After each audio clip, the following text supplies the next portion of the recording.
mon Dieu, le gun! Le gun! Bienvenue au spécial zombie.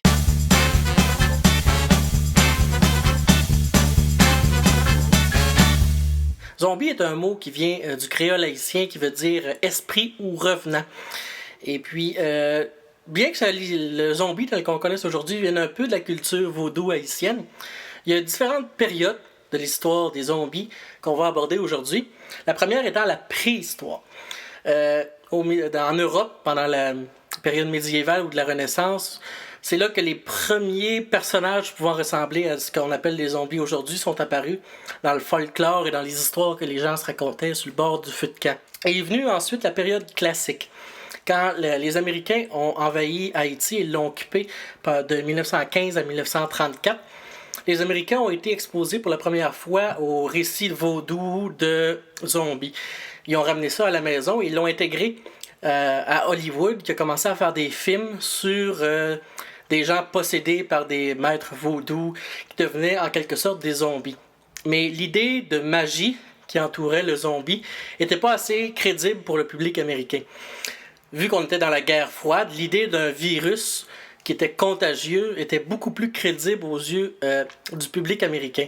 Et c'est là que le concept du virus zombie est apparu pour la première fois dans les histoires racontées au cinéma ou dans les livres. Plusieurs règles ont été établies dans cette période-là, entre autres par le fameux réalisateur Ed Wood, qui était un grand réalisateur de films d'horreur et de films de série B. Toutes les règles qu'on connaît en ce moment, le zombie est mort-vivant, se décompose, mange des cerveaux ou de la chair humaine, a perdu tout sens de personnalité propre et boite de la jambe parce qu'il s'est cassé quelque chose. Souvent des blessures très apparentes, la cause de la mort très apparente sur le costume de zombie. Ensuite va venir la renaissance du genre de zombie. Parce que les gens vont éventuellement se tanner des films de zombies de série B en noir et blanc. Il va y avoir une renaissance avec George A. Romero, qui est un autre grand réalisateur et ce qu'on appelle le père du zombie moderne. Il va mettre en œuvre 6 films en tout, dont 3 dans cette période de la renaissance des zombies. Night of the Living Dead en 1968, Dawn of the Dead en 1978 et Day of the Dead en 1986, qui forment une trilogie qui, bien qu'aucun personnage, il n'y a pas de personnage similaire dans aucun des films, il n'y a pas un personnage qui va de film en film, sont une genre de suite logique à la même histoire. Vous le remarquez avec les titres Night, Dawn et puis Day, qui est comme un cycle du jour. La série de George A. Romero va connaître un succès fou et va entraîner plein d'autres films de zombies dans ce genre-là, en couleur cette fois-ci, éventuellement avec les dates, dont The Serpent and the Rainbow en 87. Toutes des classiques. Si vous voulez les voir, on va avoir des liens dans la description du vidéo pour visionner les bandes annonces de ces films-là ou les films en entièreté sont disponibles sur Internet. Encore une fois, les gens vont finir par se tanner de ce genre de films de zombies-là et ça va lentement sombrer dans l'oubli jusqu'à ce qu'on appelle l'âge d'or des zombies, la période dans laquelle on vit, où les zombies sont absolument partout, à la télé, dans le film, dans les jeux vidéo. Et ça va commencer ça avec le film 28 jours plus tard, en 2002, de Danny Boyle. Et le remake de Dawn of the Dead de George A. Romero par Zack Snyder, qui va porter le titre au Québec de L'Aube des morts, que vous avez certainement vu dans votre jeunesse. Le film est paru en 2004.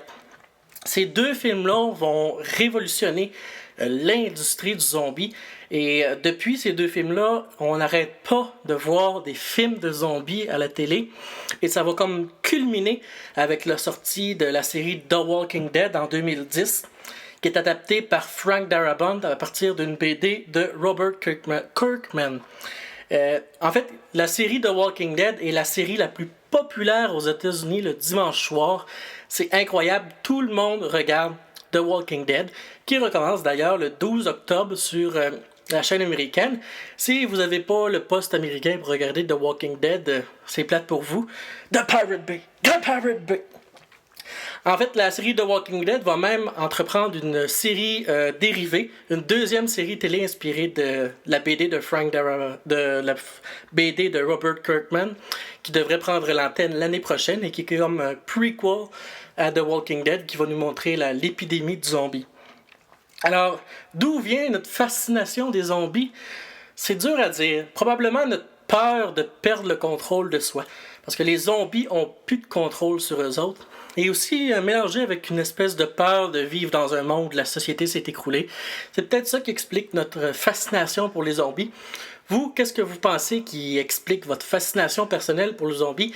Laissez-nous un commentaire dans la page de cette vidéo.